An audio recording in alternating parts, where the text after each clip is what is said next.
Assalamualaikum warahmatullahi wabarakatuh. Nama saya Channel Komputer Rajib dengan NIM 17041161 dari Teknik Informatika. Di sini saya akan menjelaskan beberapa bahasa dan tools yang digunakan untuk pemrograman mobile. Bahasa untuk pemrograman mobile itu merupakan bahasa pemrograman yang digunakan dalam pembuatan aplikasi mobile, mulai dari Android, iOS, Windows Phone, dan bahkan OS mobile lainnya. Nah, pembagiannya sendiri itu untuk perangkat mobile itu apa saja? Yang satu Android. Android sendiri adalah sistem operasi yang berbasis Linux yang sekarang telah dikembangkan oleh Google. Kemudian iOS. Nah, sistem operasi ini diperuntukkan untuk perangkat besutan perusahaan Apple seperti iPhone, iPad, dan lain-lain. Nah, kemudian ada cross platform yang berarti dapat belajar di lebih dari satu sistem operasi, sehingga biasanya dapat mempermudah pengembangan aplikasi seperti itu. Jadi biasanya itu kayak seperti jadi bisa langsung digunakan ke iOS, ke Android seperti itu. Nah, kemudian yang pertama itu Java. Java merupakan bahasa pemrograman yang dapat dijalankan baik di komputer maupun di perangkat mobile. Ya, dirilis tahun 95. Kelebihannya itu mudah untuk dikembangkan sehingga disukai para developer yang bekerja dengan kebutuhan banyak. Nah, Java ini itu sangat berorientasi pada usability karena sifatnya dalam multiplatform yang mana mudahnya untuk memindahkan sebuah aplikasi desktop berbasis Java ke perangkat mobile. Jadi lebih mudah gitu. Jadi seperti tinggalkan bahasanya itu sama-sama bahasa mobile sendiri itu banyak Java kan. Nah, aplikasi desktop sendiri itu Java juga. Jadi lebih cepat gitu memindahkan. Nah, Kotlin sendiri tuh Kotlin adalah bahasa yang digunakan untuk Android Studio yang baru dirilis pertama kali itu 2011 oleh JetBrains, dan secara resmi memiliki versi stabil. Jadi versi stabilnya itu pada tahun 2016. Ini merupakan bahasa perangkat mobile yang dibuat untuk memberikan kemudahan percepatan dalam pembuatan aplikasi Android. Nah, Kotlin sendiri itu sintaksnya itu pendek-pendek ya. Jadi lebih mudah untuk dipahami dan diingat. Dan yang menarik, kode bahasa ini dapat digunakan bersamaan dengan Java karena dia berdasarkan pengembangannya itu kan Android menggunakan dulu Java dan sekarang itu ada Kotlin. Jadi disesuaikan. Jadi agar kayak library yang ada di Java itu masih bisa digunakan di Kotlin. Nah, untuk sementara waktu Kotlin itu menyiapkan pustakanya sendiri, biasanya seperti itu. Kemudian untuk iOS sendiri itu ada bahasa digunakan Swift. Nah, bahasa pemrograman ini berorientasi objek banget. Untuk pengembangan iOS dan OS X dirilis perdana pada 2015. Jadi Swift ini ada paket buat 2014. Sebelum dalam pengembangannya Apple menggunakan Objective-C untuk pengembangan aplikasi untuk iOS karena dipatentkan oleh Apple, sehingga Apple memberikan jaminan keamanan aplikasi yang dibuat dengan bahasa Swift, juga memberikan sintaks pintas untuk mempercepat pengembangan. Nah, tadi sudah disebutkan Objective-C ya. Ini adalah bahasa yang digunakan Apple sebelum adanya Swift untuk mengembangkan aplikasi iOS dan OS X. Namun sering berjalan waktu, posisi Objective-C sudah banyak dengan bahasa Swift. Namun masih banyak kok yang pakai. Kelebihannya itu runtime-nya yang akan lebih dinamis, dengan dia bisa membentuk karena dia basisnya C ya. Jadi dapat mengalokasikan memori dan tipe data sendiri. Jadi tidak banyak membuat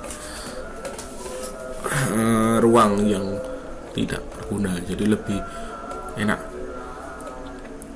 Kemudian ada Dart ini aplikasi cross platform ya, digunakan oleh Flutter Nah, ini bahasa ini dikembangkan oleh Google. Nah, ini merupakan pasangan tool Flutter.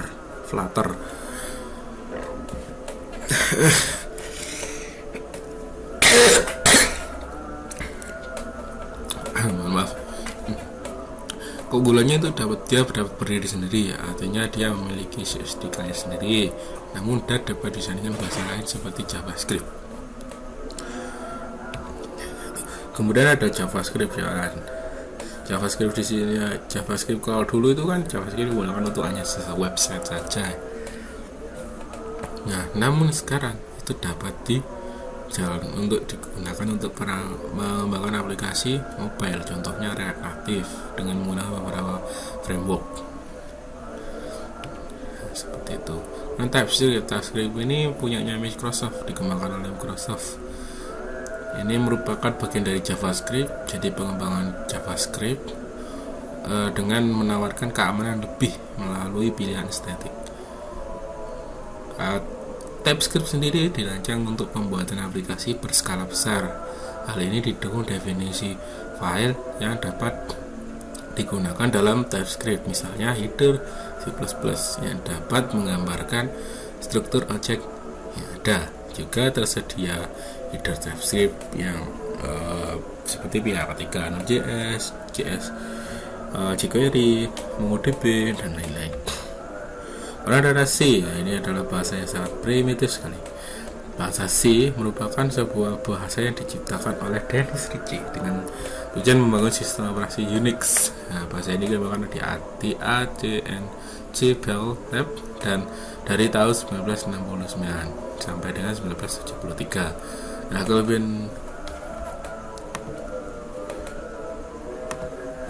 kelebihannya sendiri itu, kelebihan utama yaitu bahasanya paling dasar, ya, dimana yang paling dekat dengan mesin, jadi kita dapat mengatur kompilernya, mengatur sedemikian sehingga prosesnya itu menjadi sangat cepat. Biasanya digunakan untuk sebuah core aplikasi mobile, jadi seperti game itu biasanya menggunakan untuk otaknya itu menggunakan bahasa C.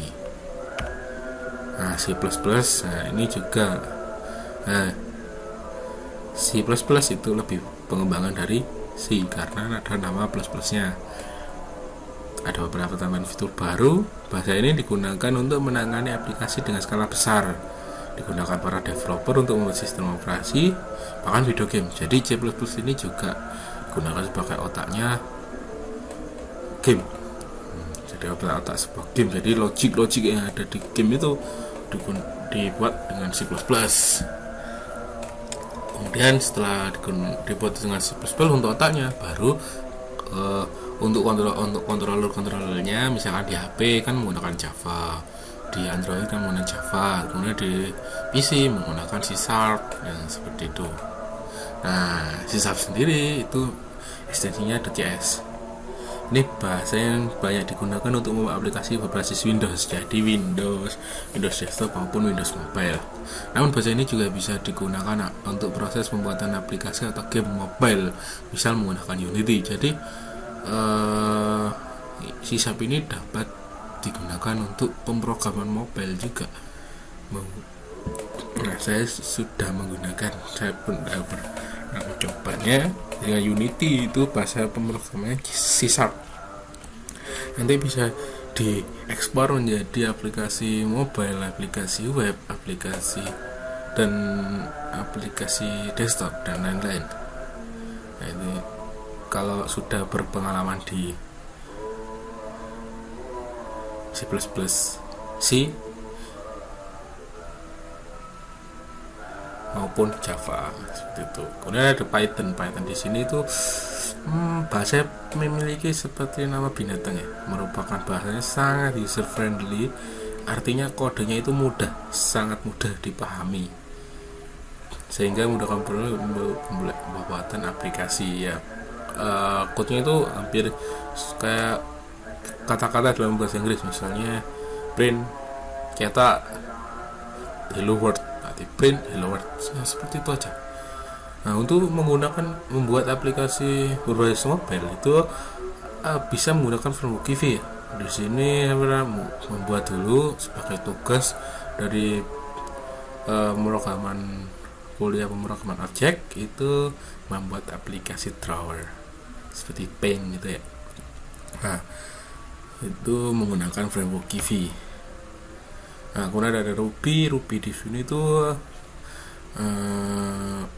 untuk pengembangan aplikasi mobile. Biasanya ada juga yang digunakan untuk pemrograman web aplikasi juga ada.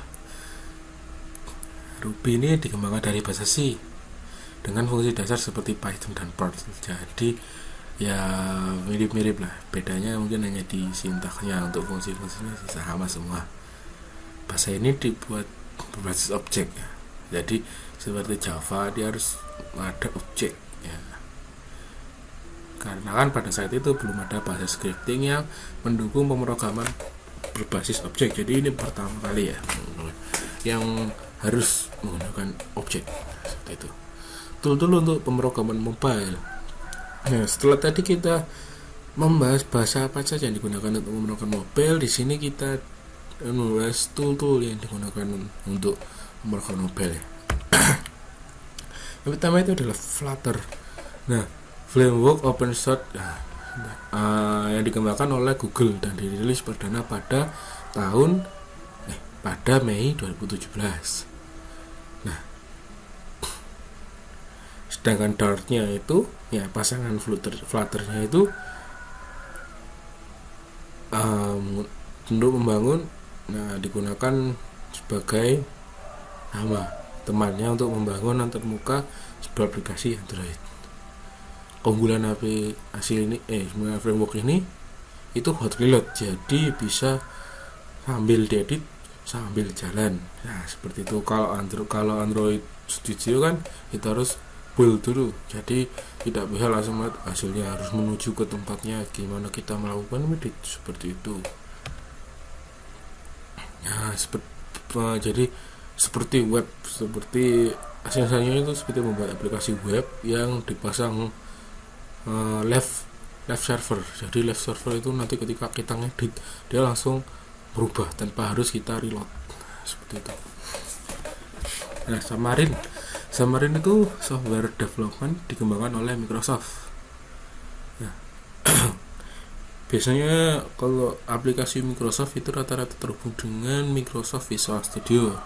Jadi sebagai editornya, Xamarin adalah aplikasinya utamanya. Jadi kayak Unity itu dapat digabungkan dengan Microsoft Visual Studio untuk editornya. Nah, itu bahasanya digunakan itu C#, jadi bahasanya Microsoft seperti itu.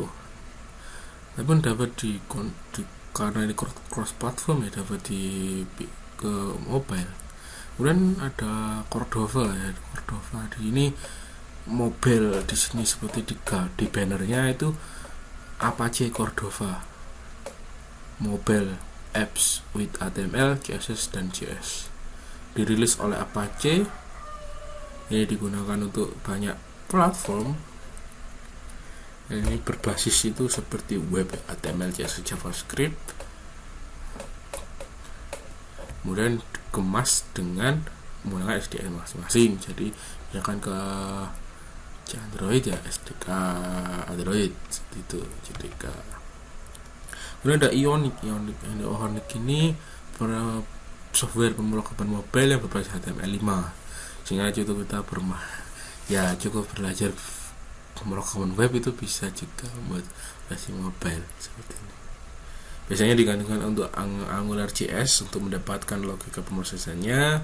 Untuk desain antarmuka, Ionic dibekali dengan Ionic Lake yang dapat digunakan untuk melakukan desain dengan baik secara GUI maupun Jelly. Jadi dapat drag and drop ataupun code seperti itu. Kemudian ada React Native yang tadi itu ini berbasis JavaScript ya, yang digunakan untuk membangun aplikasi mobile.